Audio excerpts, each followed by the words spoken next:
Nesta recreación, a profesional ve sinais que lle fan sospeitar de que está ante unha muller en situación de violencia de xénero.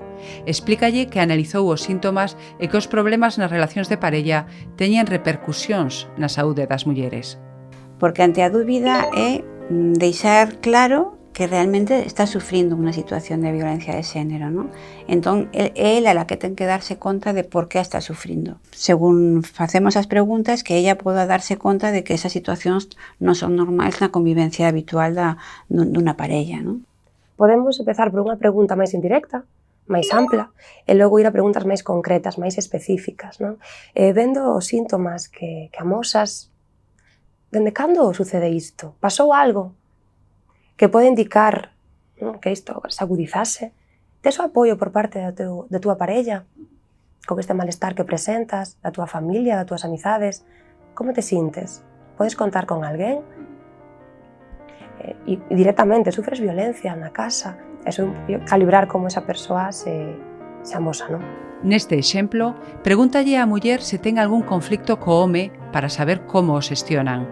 Ela recoñece que falar con el é imposible, que lle berra é a culpa de todo, tamén de ser mala nai.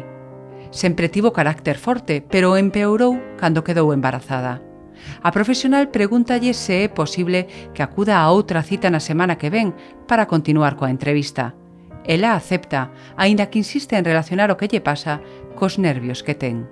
E cando esa muller volva, ten que saber que volve ao lugar seguro, onde vai ser escoitada de novo e non vai a ser xulgada. El maltrato, la violencia contra la mujer, son conductas abusivas, controladoras, que van minando la capacidad de decisión de la mujer, produciendo aislamiento, temor, miedo, miedo y culpa incluso a veces, y eso no se puede sacar en un día ni dando consejos, hay que acompañar, porque para que ella llegue a un momento que sea capaz de tomar sus decisiones en libertad.